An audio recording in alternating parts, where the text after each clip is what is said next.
Hello friends, welcome to my YouTube channel. Ten tuna kain say the new Android version athana update chi ho hi atamzo hi camera si update na le camera si hi lo le switch off phone thi den pai na tam ta men cho chu I da ma ham cho chu kain say din je chan abula kona zone again hin vet pe divin kain thu me okay kipa masang kamin chule bonga hin kipan ka video ha bula ko nan hin vet page je ben kipa thu ken se na ten ka channel la tha ne lung se ten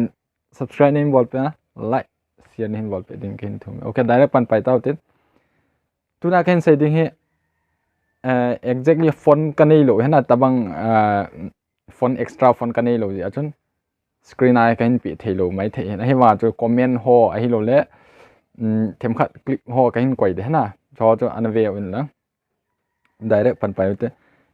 mu tu a mas a chu 11 hung do in 12 hung do in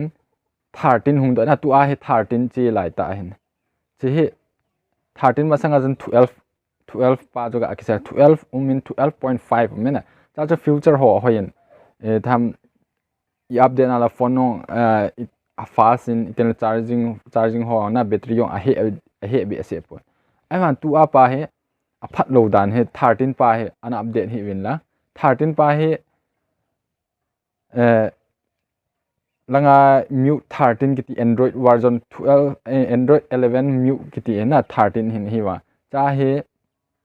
isu tam ta ma hen update ibola le kon khana chu im cha ti de poina ai phang kon khana chu a bit battery ka te a screen ai lo le camera na work gì tập na camera ho chi gì tập ye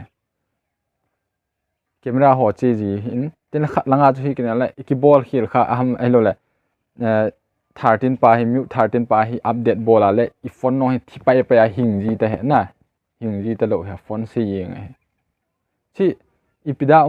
ma ham tila cha he bug kitil na bug tam ta ma hen tu a different between ga ke sai le langa 12.5 le 13 hi 12.5 a khu zo ka se ma charging bola le fast na item facility feature hoin ai ma 13 pa hoi lo dan jo battery yo ani ha nin ten le slow ena example la voice record bol dinga only record pa imi e on la phona chi ji na ka test ni hi wa jo live proof ma ka hin pe thelo ka hin sei tho hin imi e on la phona chi lo so ta ban chu ga ge la update apps mu 13 pa chu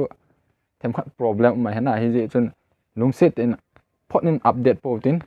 a ji chu na phone thi thei hena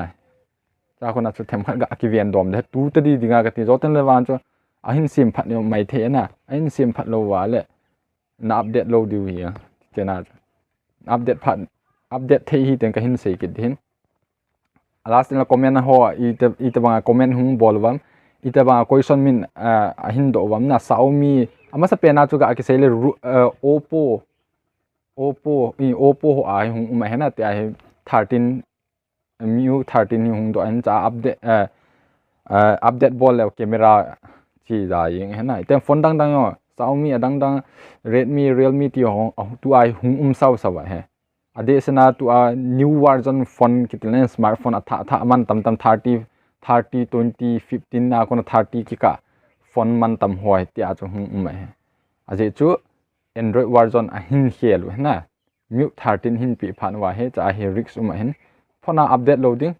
thil kichi taka sa ima cha mo update loading ka hin ti mu ve chen chu hin ting ka kipan na phat chom pilen hin share pin la midang he sen na chu ka